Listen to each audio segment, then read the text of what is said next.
was tied to a tree, my gear and weapons stripped from me. Not exactly a position you want to be in the middle of a jungle full of vicious, magical creatures. I'd come here for a chance to help my family escape my monster of an uncle. Instead, I was going to be monster lunch. Let me go. This isn't funny anymore. The panic climbed my throat with every passing second, but all I got in answer was a chorus of jeers and laughter.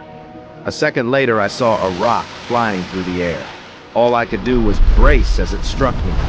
The shock of pain knocked the breath from my lungs. The massive, tattooed man who threw it laughed. The rest followed. Nailed him. We may have to mark him up ourselves if we're gonna get any use out of this pathetic newbie. My face burnt red with shame. I should have never come to this place. I was out of my depth, and about to die one way or another. Hopefully from embarrassment, and not a far more painful end. Sarah Aaron, their leader, raised her fist. Be quiet! They all stopped laughing. She ruled this fierce mythical realm, and everyone knew it. She snarled at her warriors. Back to your positions. Like a well-oiled machine, the hunting party disappeared to hiding spots surrounding the clearing. Within seconds, they had blended in.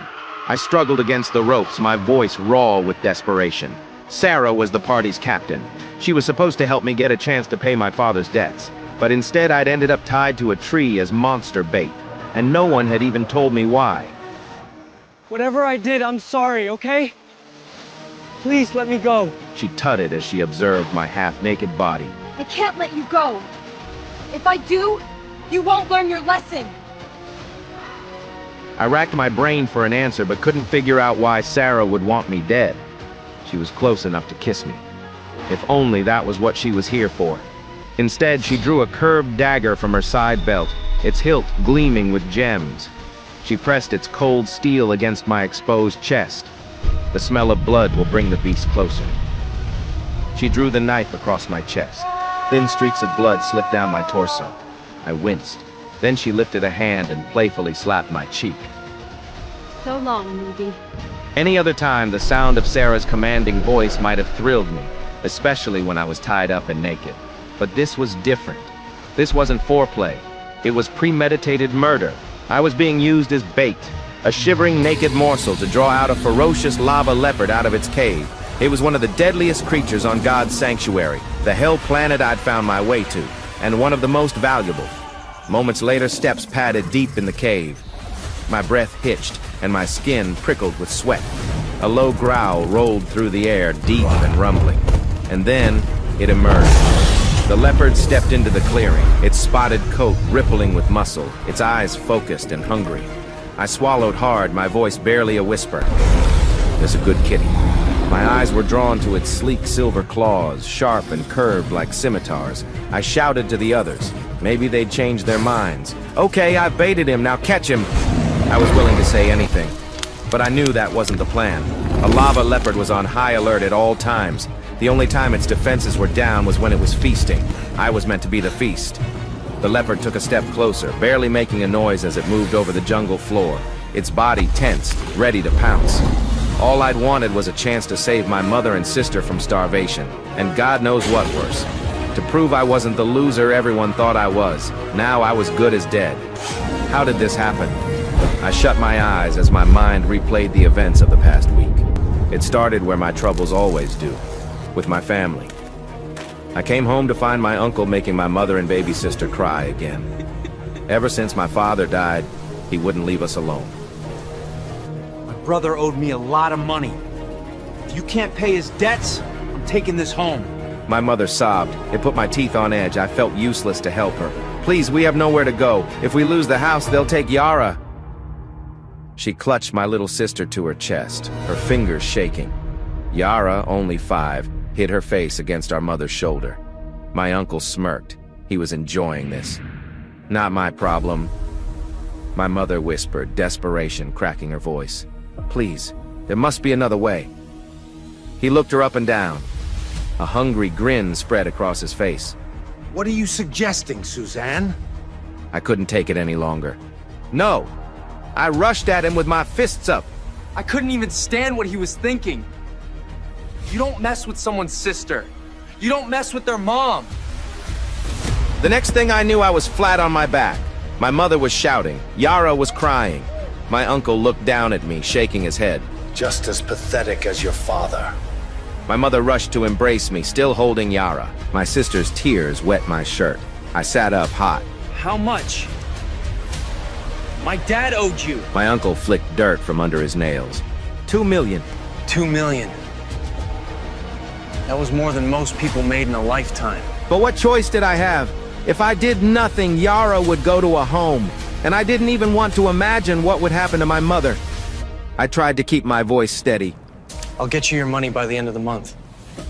My uncle roared with laughter. How's a scrawny little runt like you gonna make that kind of cash? I met his gaze, unwavering. I'll get it. And when I do, you leave us alone. Forever. Something in my voice stopped him. His smirk sharpened. He pulled out his tablet and held it up to me. I pressed my thumb against the screen, sealing the contract in cold digital ink. My mother cried out. She thought I had just signed my life away. Maybe I had. But to me, it felt like I finally had the opportunity to do something. My uncle's eyes flicked back to my mother. When the boy fails, my offer still stands, Suzanne. Then he turned and walked out. My mother touched a bruise on my face. I brushed her hands aside. Sen! Yara started crying. My heart broke, but I was on the hook for 2 million credits. There was someone I had to see. I ran out of the house, their cries echoing after me. It took the whole day to get there by train. This wasn't my part of the city. A stunning mansion loomed before me. The sight sent a bitter taste crawling up my throat. Of all places, of all people, I had come here. Henry was my old friend from my school days. We'd been thick as thieves before the Alliance had separated the haves and the have-nots, the rich and the poor. Henry hadn't called me after my dad died. I can't pretend it didn't sting. At first, security didn't want to let me in. Luckily, I was still on one of the old guest logs. It must have been a surprise when I walked in. But Henry's face lit up when he saw me. He excused himself from his group and came up with a big smile. You took a serious risk coming here, mate. Quick, get inside. He pulled me into the kitchen. Once we were out of sight, he turned serious. I guess he wasn't happy to see me after all. We can talk in here. What do you want? My voice was tight. I need your help, Henry. I laid it all out. My father's debt, my uncle's threats, and the contract I'd signed. Henry listened, then let out a low whistle. You know I'd help you out, but 2 million is a lot of money. I forced a smile. I don't want your charity. I want your contacts. His brow lifted.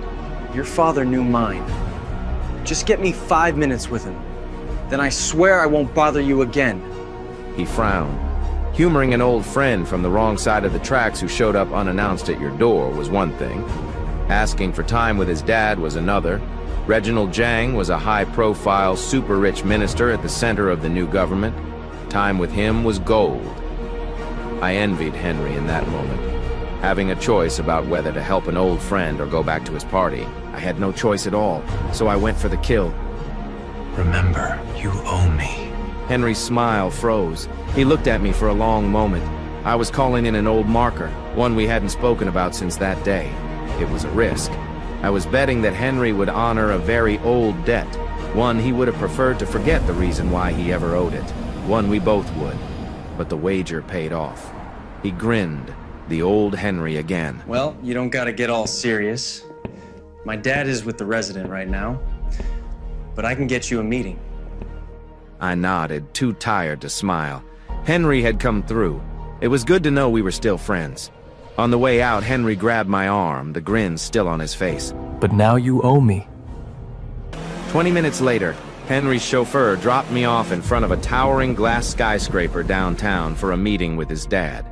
Armed guards glared from the corners of the room. This was a place where someone like me definitely didn't belong. When Mr. Jang saw me, his voice boomed across the room. His tone was welcoming. It was a bit surprising. San, come in. It's been a long time. I stepped forward but didn't sit. Mr. Zhang sighed. I'm sorry I haven't seen you since your father's passing. I hope your mother liked the flowers I sent. The flowers had gone into a stack on the table. It wasn't nothing, but I had hoped for more from one of Dad's oldest friends. He placed his hands on his desk. Henry tells me you've run into money troubles, and that he owes you one. I'll be blunt, Sen. I don't loan money to just anyone. But I can offer you an opportunity. I exhaled with relief. That's all I'm asking for. Mr. Zhang steepled his fingers. What do you know about God's sanctuary? My thoughts froze. Everyone knew about God's sanctuary. It was a planet the government had discovered by accident, thousands of light years away. It was covered in hot, stinking jungles teeming with ferocious, valuable beasts that went for millions to the right buyer. It was a hellhole where only the rich, geared up with the most sophisticated training and equipment in the universe, stood a chance to hunt down these beasts and make themselves even richer. It was kill or be killed. The haves versus the have-nots all over again.